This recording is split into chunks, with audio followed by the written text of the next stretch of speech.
Hello, this is Nick Brown, and this video is for my Cultural Geography 3340 class at Georgia Gwinnett College. One of the best things about Moldova is the fruits and vegetables, but according to Eric Weiner, that is the only good thing. For my Geography of Bliss project, I reviewed Chapter 6.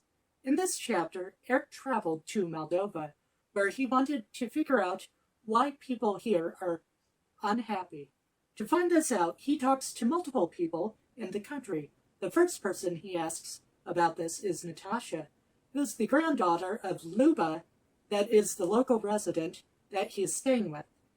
Eric talks with Natasha about why the residents of Moldova are unhappy, and she explains to him that it is because it is a very poor country. To sum up how the people of Moldova are feeling about living here, during his first time on a bus, Eric notices that it has many people on it that are wearing what is known as the Moldovan scowl, which is a dull expression. Then he talks to some residents who tell him that they believe that the reason for their unhappiness is because they do not have enough money. One guy named Vitale, who is a blogger that he meets at a nearby restaurant, believes that the reason for their unhappiness is because of Transnistria, which is a country controlled by Russia.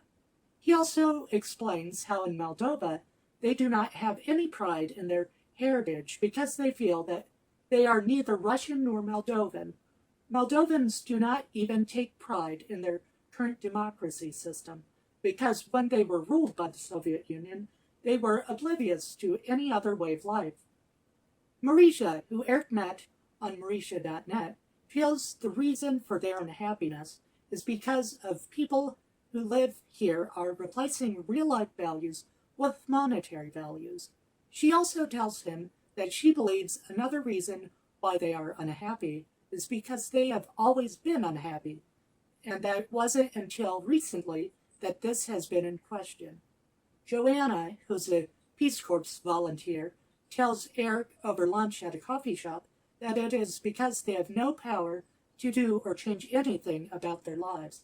But she feels that she is happier in Moldova than in New York because she feels needed here. Sandrew, who Eric calls to use his cell phone, tells Eric about how much he dislikes what the Russians did to their country. He feels that it is because of them that they are unhappy. He also feels that the Romanians are to blame for their unhappiness as well. While Eric is listening to Luba's life story, she tells him that she believes that the reason for Moldova's unhappiness is because of Mikhail Gorbachev. She feels that it is because of him that she lost everything. Then Eric asks her if money gives her happiness. She responds by saying that money is only a sign of hard work, but instead, she feels that everyone in the world should at least be given love. After Eric pays for his stay with Luba using $100, he gets ready to leave Moldova. As he's getting ready to leave, he decides to put another $100 into one of Luba's dictionaries, purposefully putting it under the word happiness, hoping that this will bring happiness to Luba in the meantime. Eric concludes that what makes people happy all stems from the culture that they live in.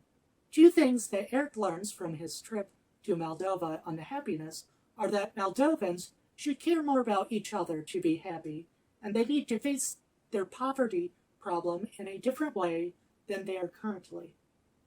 At the end of the book, in the epilogue, Eric is done with his long journey across the world and is at another airport bar in New York. He believes that airport bars are the most unique bars in the world because they always have people meeting together who are going different ways from each other. While he is here, he meets a bartender who is named Happy. Eric asked him about his name, and his response was that his father was so happy after he was born that he decided to name him Happy.